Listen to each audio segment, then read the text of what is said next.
I have a major update. In the last 7 years of them suing me and this whole saga, we now have basically all the pieces of exactly what happened. I told you some about it last night. It would take a few minutes, but I could just give people a basic summation of what's happened. Yeah, please. But first, just an example of free speech. In Texas, there's famous cases where they take people's small children because the school secretly convinces them with grant money, they get paid for it, public and private, that a little boy's really a girl, a little girl's really a boy. Then the parents find out the school's been putting them in a database, giving them a social worker, sending them to special school times with peer pressure of other kids that have been put in the cult for sterilization, transhumanism. And then they take the person's child, saying it's abuse, when you argue, my son is really a boy, not a girl. Well, now Colorado in the House, as you know, just passed the bill. It's in the Senate, and they allowed no debate, saying that if a parent finds out their kid is being brainwashed and says, no, my son is a boy, my girl's a girl, that is abuse, and they're going to officially take your child.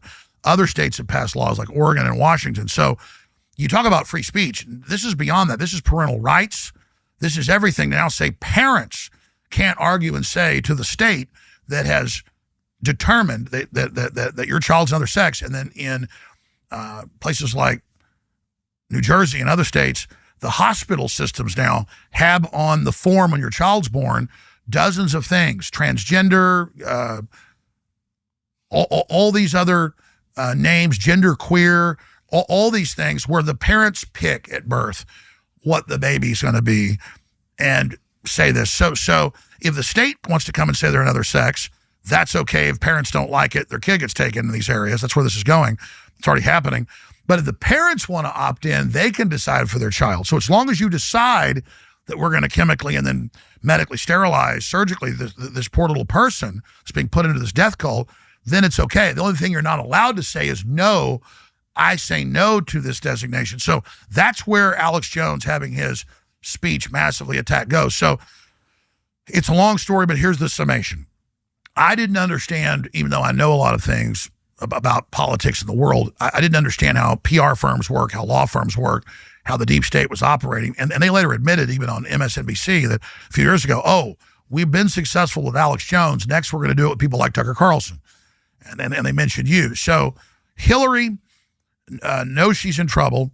2 months before the election, 2016, she does a $20+ million ad buy talking about me and twisting what I had said about that event in Connecticut, that mass shooting. And then in the ad, she says, Alex Jones is Trump's brain. This is the guy that Trump says is an amazing person. We'll be talking a lot. You're a great guy. And they show that clip of Trump on my show saying that.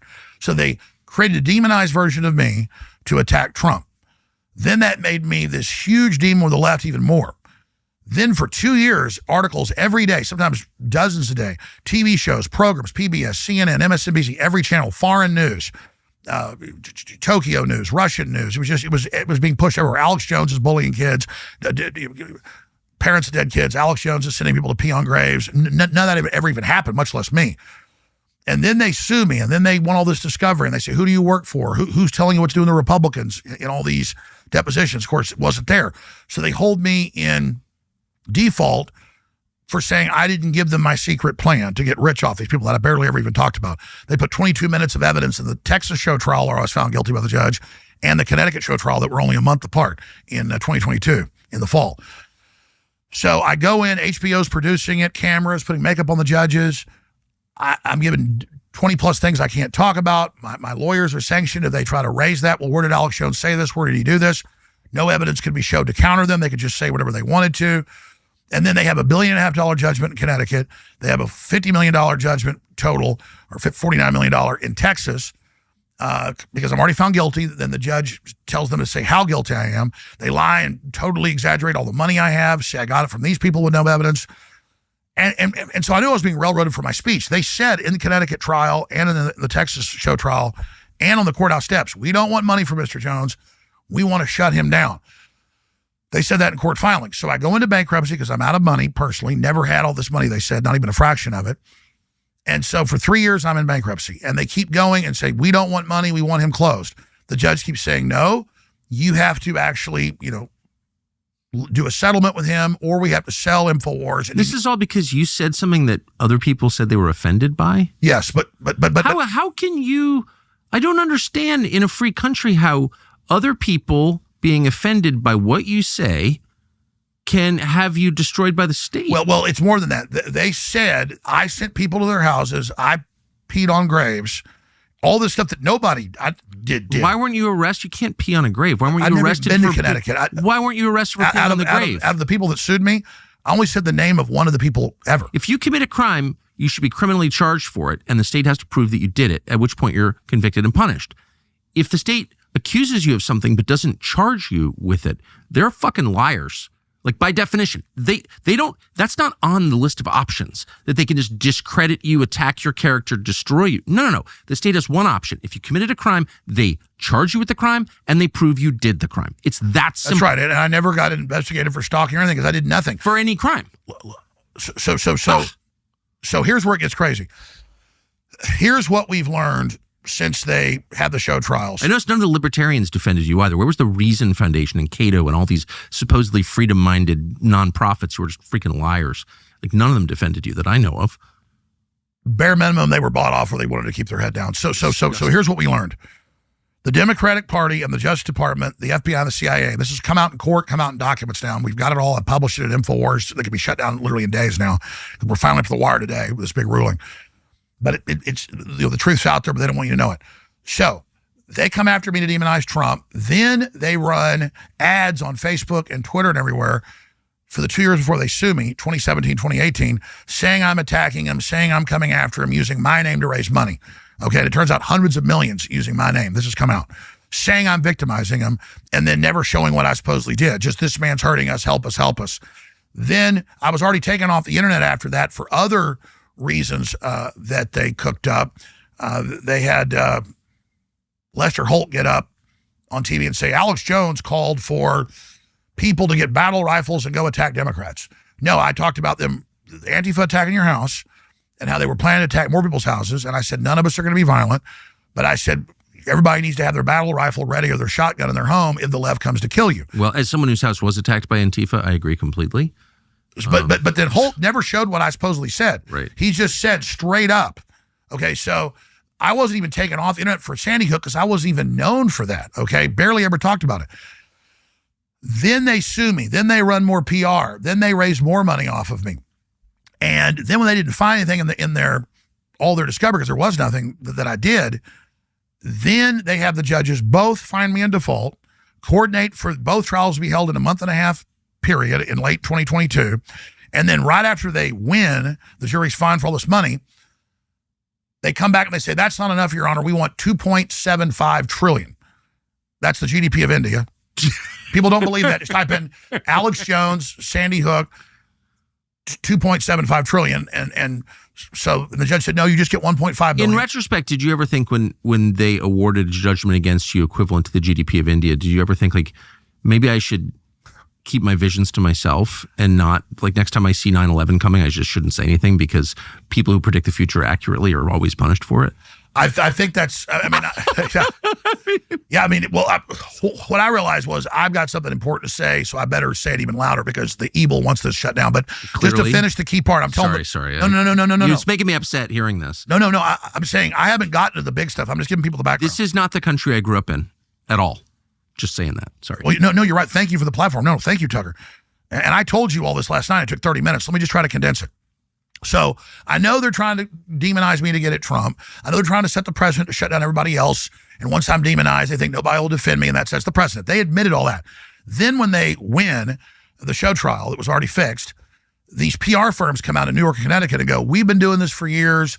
We exposed Jones. We did this. We helped get this big win, blah, blah, blah. Then this undercover video comes out that is in a predator sexting trolling operation in D.C., which the guy was never implicated in, but that's how he got caught up in the trolling operation. This Oblevis person, CIA and FBI, it's confirmed, says, well, we investigated Alex Jones for years at the FBI. Then he went on to CIA. That's where he's currently. And he said, we couldn't find anything criminal on him. So we went to the Sandy Hook people with law firms and we developed this plan with this narrative to take him down. And now we're in the process of shutting him down. And the person says, well, are you still trying to put him in prison? No, we've just destroyed his name and destroyed who he is. It's all on video. It's online. Just type in FBI, CIA agent, admits to running Sandy Hook frame job of Alex Jones. We recommend you take this moment to do what we're about to do, which is enjoy an Alp.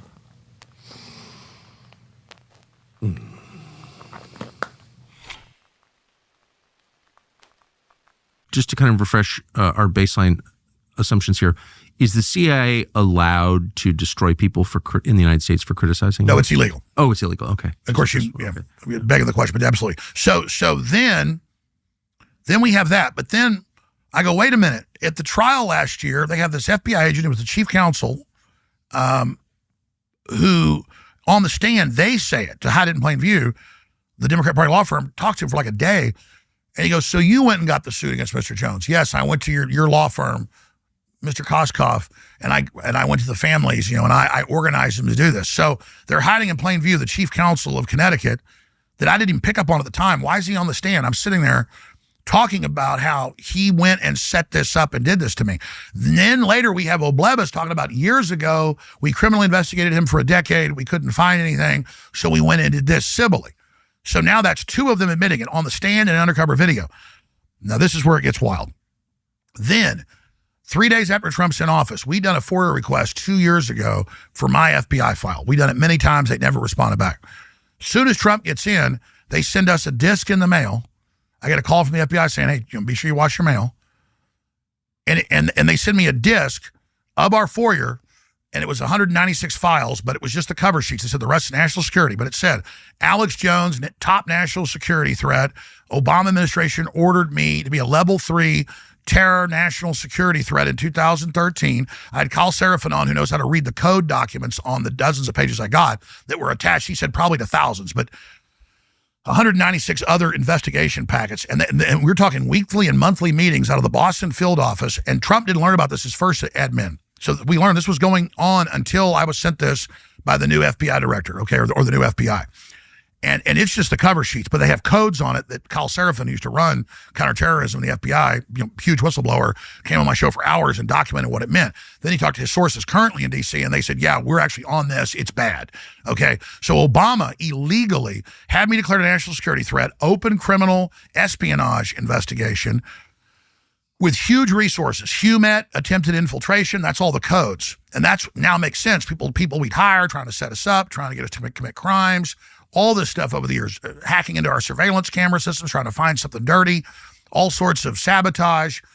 So now, I'm living in a spy movie. So we get that like 10 days into the Trump administration.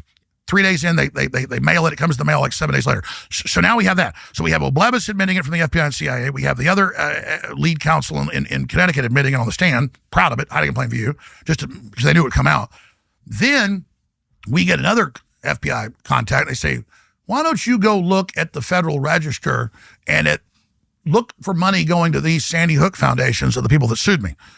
We go look, it's $4 million plus in payments to them right after they sue me, and then 2 payments to them during when both trials started. So one payments from whom? From the Justice Department. So tax dollars? Tax dollars, over $4 million from the Justice Department were paid to the main Sandy Hook foundation that is on the board and the head of it for the people suing me that ran it. This is crazy. So now we have the Justice Department, and I'm releasing those documents. I was actually planning to release them today, a week ago before you invited me out here. So that's all going to be out today. The documents, all of it, but it's online. They don't hide it. Also, millions and millions and millions more of COVID money went to them. And you know what happened to Cori Bush's husband. I'm not saying it's illegal. It should be looked into. So this is why this is important. This is the most open and shut, start to finish operation we've ever seen, with all this money directly from the Justice Department, with the Justice Department admitting they initiated it, undercover tapes with the CIA. Then you have the FBI admitting on the stand that they initiated it. Then you have the money directly from the Justice Department to them directly when they're attacking me, and then it gets worse. In the last year in my bankruptcy, before that, they attached the U.S. trustee, which they can do under federal law, to my bankruptcy like I'm Enron. Most people don't have this happen. So there's Justice Department lawyers and agents at my depositions giving me U.S. code to read before the deposition, after I'm sworn in, that if I say anything incorrect, they're going to charge me with felonies. Okay. But I still don't take the fix. I've done nothing wrong, and I have accountants, and it's all lies. They're alleging I've stolen hundreds of millions of dollars from these people. None of that's true. I don't have hundreds of millions of dollars. I never had $10 million of extra laying around. What, that you stole money from what people? They just say, I harassed them, I made money off them, it's their money. It's just all made up. But I have the Justice Department there. So then the Justice Department has the U.S. trustee in May of last year order a private security company on a Friday evening to show up with guns on their sides and say, everybody out of the building. And I say, where's the court order? And I say, call the head of your security company. I get on the phone. He goes, hey, I'm telling the people this too. We got to have a court order. I'm going to tell them They no. showed up at your office? They showed up at my office. With guns? Armed security, yes. Yeah. And so I call my lawyers. They don't even believe it's happening. We get a hearing, and the judge blocks it. Then he has a full evidentiary hearing June 14th. Fires the U.S. trustee, removes them, removes the CRO that did it, okay, in the bankruptcy, and then appoints a new one who comes